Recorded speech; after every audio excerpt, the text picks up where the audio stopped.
America Israel Iran போர். Iraq பாலைவனத்தில இஸ்ரேலினுடைய ரகசிய தளம். வணக்கம், நான் ஆர் ராம். மத்திய கிழக்கை மீண்டும் தீப்பிடிக்க வைத்திருக்கிற ஒரு அதிர்ச்சி தகவல் தற்போது உலக அரசியல உலுக்கிக் கொண்டிருக்கிறது. ஈரானுக்கு எதிரான தாக்குதல்களுக்கு ஆதரவாக ஈராக் நாட்டினுடைய பாலைவன பகுதியில இஸ்ரேலினுடைய ஒரு ரகசிய ராணுவ தளத்தை அமைத்திருப்பதாக வெளியாகியுள்ள தகவல் தற்போது சர்வதேச அளவில பெரும் பரபரப்பை ஏற்படுத்தி இருக்குது.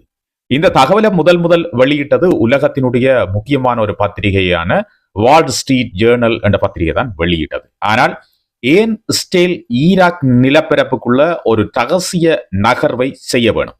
அமெரிக்கா இதை முழுமையாக அறிந்திருந்ததா? அது மட்டும் இல்லாமல் ஈராக் படைகள் அந்த தளத்தை கண்டுபிடித்திருந்தால் என்ன நடந்திருக்கும்?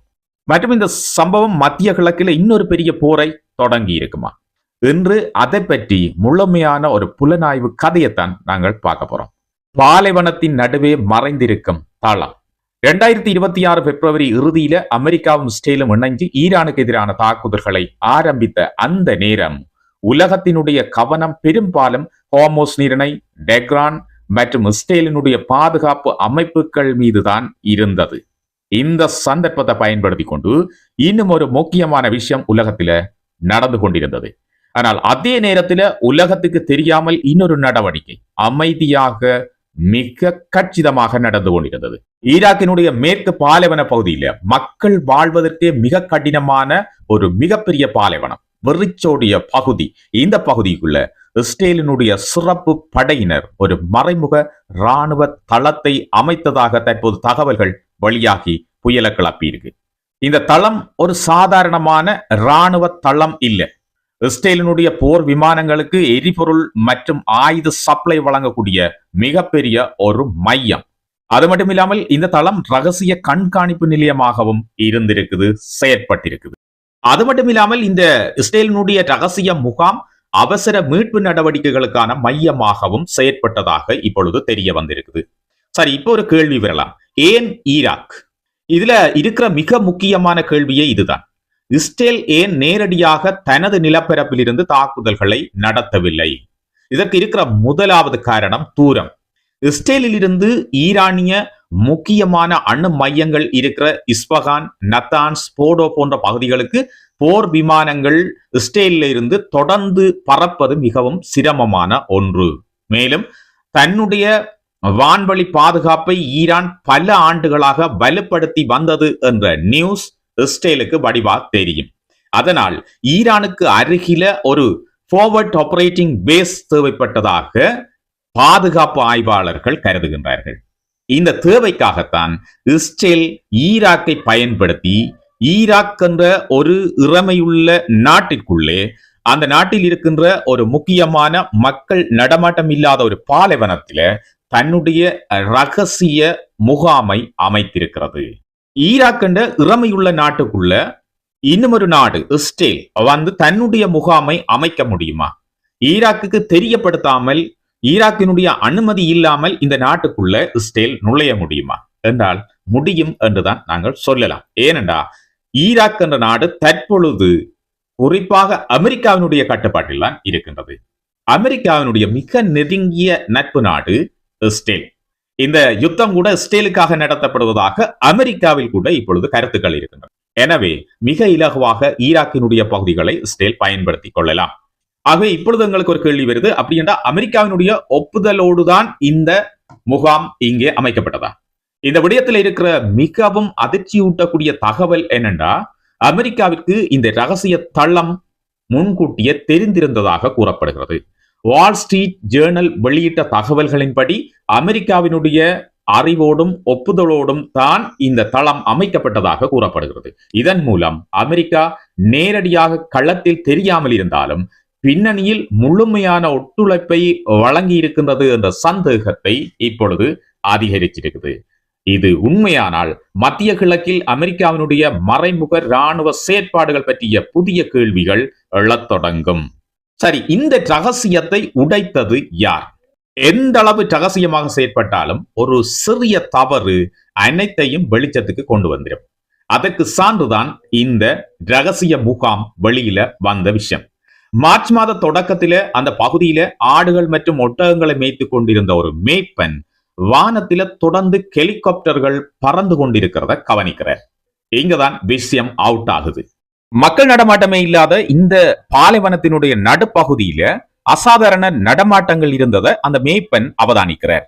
உடனடியாக அவர் என்ன செய்யறாருன்னு சொன்னால், அருகில இருக்கிற ஈராக்கினுடைய ராணுவ அதிகாரிகள்கிட்ட இந்த விஷயத்தை சொல்றார். இதை தொடர்ந்து ஈராக் படைகள் இதை பற்றி விசாரிக்கிறதுக்காக அங்கு அனுப்பப்படுகின்றார்கள். அதாவது இஸ்ரேலின் பல மாத ரகசிய நடவடிக்கையை ஒரு சாதாரண ஒட்டக மேய்ப்பன் சந்தேகப்படுத்தி வெளியில கொண்டு வாரார்.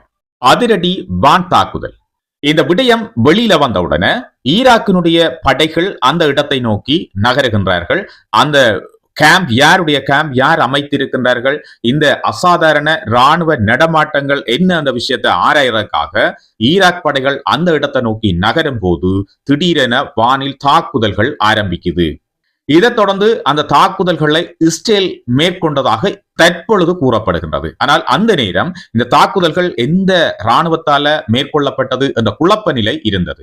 நோக்கம் ஒன்றே ஒன்றுதான், ஈராக் படைகள் அந்த ரகசிய தளத்தை அடையக்கூடாது என்றதில் இஸ்ரேலியர்கள் கவனமாக இருந்தார்கள். இந்த தாக்குதலில் குறைந்தது ஒரு ஈராக் வீரர் உயிரிழந்ததாக தகவல் வெளியிடப்பட்டிருக்குது. அப்போது ஈராக் அரசு கடுமையான எதிர்ப்புகளை தெரிவித்தது. இது இஸ்ரேலுடைய ராணுவ முகாம் என்று அறிந்ததன் பின்னர் இஸ்ரேல் மீது கடுமையான கண்டனங்கள் ஈராக்கில் இருந்து எழுந்தது. எந்த அனுமதியும் இல்லாமல் இந்த தாக்குதல் நடத்தப்பட்டது என்று ஈராக் ராணுவ அதிகாரிகள் குற்றம் சாட்டினார்கள். அடுத்தது, இந்த முகாமில் இருந்து விமானிகளை மீட்பதற்கான தயார் நிலையில் பல குழுக்கள் இருந்திருக்கின்றன. இது தளத்தில் இன்னொரு முக்கிய அம்சம் இருந்ததாக தகவல்கள் தெரிவிக்கின்றன. அதாவது ஈரான் வான்வெளியில் சுட்டு வீழ்த்தப்படும் இஸ்ரேல் விமானிகளை மீட்கின்ற சிறப்பு குழுக்கள் அந்த கேம்பில இருந்ததாக சொல்லப்படுது. இது மிகவும் முக்கியமான விஷயம். ஏனென்றா இஸ்ரேல் நீண்ட தூர தாக்குதல்களில் ஈடுபட்டால் விமானிகள் எதிரிகளுடைய நிலப்பரப்பில் சிக்கிக் கொள்றதுக்கான வாய்ப்புகள் இருக்குது.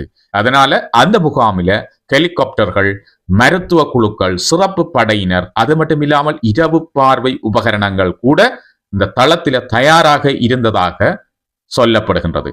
உங்களுக்கு எல்லாருக்குமே நினைவிருக்கலாம் அமெரிக்காவினுடைய F-15 சம்பவம். அமெரிக்காவினுடைய F-15 விமானம் ஒன்று சுட்டு வீழ்த்தப்பட்டது ஈரானுக்குள்ள. அந்த விமானத்தில் இருந்த விமானிகள்ல இருவர்ல ஒருவர் உடனடியாக காப்பாற்றப்பட்டார். ஆனால் மற்றவர் மிஸ்ஸிங் ஆகினர். அவரை தேடுகின்ற நடவடிக்கைகள் மிகவும் மும்முரமாக 2-3 நாட்கள் தொடர்ச்சியாக நடைபெற்றது நாங்கள் எல்லாரும் அறிந்தது. அந்த சம்பவத்துக்கும் இந்த இஸ்ரேலினுடைய ரகசிய தளத்துக்கும் என்ன தொடர்பு என்று கேட்டீங்கன்னா, அந்த சம்பவத்தில காணாமல் போன விமானியை கண்டுபிடிப்பதற்கான முயற்சிகள்ல இஸ்ரேல் உதவுவதாக அமெரிக்காவுக்கு கூறியிருக்கிறது. ஆனால் அமெரிக்கா தன்னுடைய விமான பணியாளர்களை தானாகவே மீட்டது. எனினும் அந்த மீட்பு நடவடிக்கை நடைபெற்றுக் கொண்டிருக்கிற அந்த நேரத்தில் அதில் இருந்த சுற்றுப்பகுதியில இஸ்ரேல் வான் தாக்குதல்கள் நடத்தியதாக தகவல்கள் தெரிவிக்கின்றன. இது அமெரிக்கா மற்றும் இஸ்ரேல் ராணுவ ஒத்துழைப்பு இவ்வளவு ஆழமாக இருக்கிறது என்பதை காட்டுகிறது. ஈரானின் கோபம். இந்த சம்பவங்களுக்கு பிறகு ஈரான் தனது தாக்குதல்களை அதிகரித்தது. இஸ்ரேலுக்கு மட்டுமில்லாமல் வளைகுடா நாடுகளில் உள்ள அமெரிக்காவினுடைய கூட்டாளிகள், எண்ணெய் போக்குவரத்து பாதைகள் மற்றும் ஹோமோஸ் நீரிணை எல்லாமே இலக்காக மாறின. உலக எண்ணெய் சந்தை அதிர்ந்தது. சில நாட்கள்ல எண்ணெய் விலை மிக கடுமையாக உயர்ந்தது எல்லாருக்கும் தெரியும். சர்வதேச கப்பல் போக்குவரத்து பாதிக்கப்பட்டது. பின்னணியில் நடந்த ரகசிய பேச்சுவார்த்தைகள். இந்த போர் தீவிரமடைந்த போது பாகிஸ்தான் நடுவர் முயற்சியில இறங்கிச்சு. இஸ்லாமாபாத்தில அமெரிக்காவும் ஈரானும் மற்றும் பிராந்திய நாடுகளுக்கு இடையிலான மறைமுக பேச்சுவார்த்தைகள் நடைபெற்றது. இதன் பின்னர் ஏப்ரல் 8ஆம் தேதி போர் நிறுத்தம் அறிவிக்கப்பட்டது. ஆனால் நிரந்தர ஒப்பந்தம் எதுவுமே இன்று வரைக்கும் எட்டப்படவில்லை. ட்ரம்ப் பின்னர் காலக்கெடு இல்லாத போர் நிறுத்த நீடிப்பு பற்றி அறிவிப்பொன்றை வழங்கினார். அதாவது போர் நிக்கையில அது வெறும் இடைநிறுத்தத்தில் மட்டுமே உள்ளது என்று அவர் சொன்னார். இப்போது உலகம் கேட்கிற ஒரே ஒரு கேள்வி, ஈராக்கில உண்மையாகவே இஸ்ரேலினுடைய ரகசிய தளம் இருந்ததா? அப்படி இருந்தால் ஈராக் அரசுக்கு தெரியாமலா அது இருந்தது? அமெரிக்கா எவ்வளவு ஆழமாக இதில் சம்பந்தப்பட்டிருக்கிறது? ஈரான் இதற்கு என்ன பதில் தரப்போகின்றது? மீண்டும் பெரிய போர் ஒன்று வெடிக்க இருக்கிறதா? இவை அனைத்தும் தற்போது உலக அரசியல்ல மிகப்பெரிய கேள்விகளாக மாறி இருக்குது. மத்திய கிழக்கில் நடப்பது வெறும் நாடுகளுக்கிடையேயான போர் மட்டுமில்லை. அது உளவுத்துறை நடவடிக்கைகள், மறைமுக கூட்டணிகள், ரகசிய தளங்கள் மற்றும் உலக சக்திகளின் அதிகார போட்டி. ஈராக் பாலைவனத்தில் மறைந்திருந்ததாக கூறப்படும் இந்த ரகசிய தளம் அந்த பெரிய விளையாட்டினுடைய இன்னும் ஒரு முகம்தான். இந்த தகவல்கள் குறித்து நீங்கள் என்ன நினைக்கிறீங்க? இஸ்ரேல் உண்மையாகவே ஈராக்கில் ஒரு ரகசிய தளத்தை அமைத்திருக்குமா, அல்லது இது ஒரு உளவியல் போரினுடைய ஒரு பகுதியாக இருப்பதற்கு வாய்ப்பு இருக்கா? உங்கள் கருத்துக்களை கமெண்ட்ல பதிவிடுங்க. நான் உங்கள் RM ராம் மீண்டும் ஒரு முக்கிய புலனாய்வு செய்தியுடன் உங்கள் அனைவரையும் சந்திக்கிறேன்.